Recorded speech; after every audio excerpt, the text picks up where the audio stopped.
Welcome back to week 7, and I hope you had a great holiday break. I hope you got a chance on consolidation week and certainly at least for Christmas and New Year to enjoy some time with family and friends and not working on assignments. So the good news is you're already 40% through your course and you've done a great job. So I was really happy with the type of work I was seeing in that first half.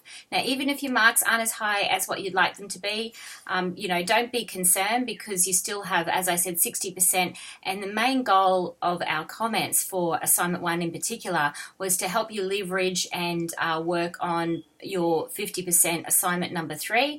And what I do find is if students pay attention to just those couple of small issues, 1 or 2 things that we usually highlight in terms of our assignment feedback, then they really do go up in their grades. So be encouraged, continue to talk to us.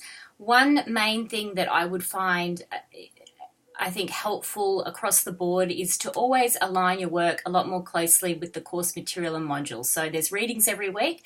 Certainly at the very least in your essay, really reflect that you understand that.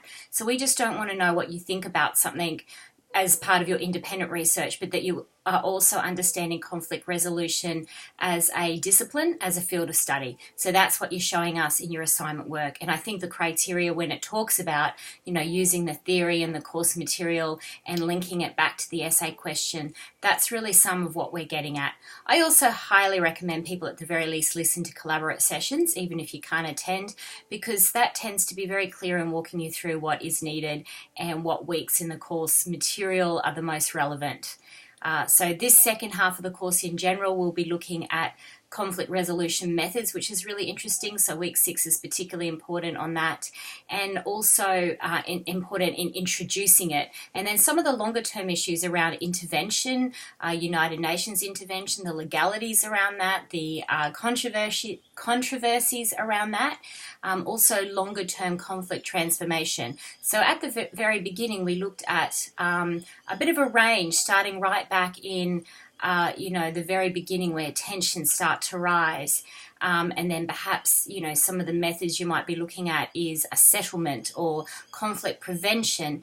But then when we get into things like conflict transformation, we're looking at the underlying sources of conflict, some of the longer term issues, some of the inequities between people groups. You can be looking at transformation issues decades ahead. Cases like Rwanda, is a case in point. So we're looking at some of those very interesting aspects of conflict that we haven't really looked at yet. So far, we've only really looked at how you describe a conflict and use some of the terminology from the conflict resolution field. So you'll have a chance to do that, particularly with Assignment 3, but even for Assignment 2, now to Part B, I should say. So what that is you can go into people's virtual collections now and provide a response to those virtual collections and use the course research and knowledge to provide a response. So really it's like the same type of thing you do joining in on a discussion thread. However, it will, at the end of the day, become a Turnitin submission with your best responses, a certain word limit. So have a look at those Assignment 2 Part B instructions. Also, I'll be posting tips on the A2 Q&A board.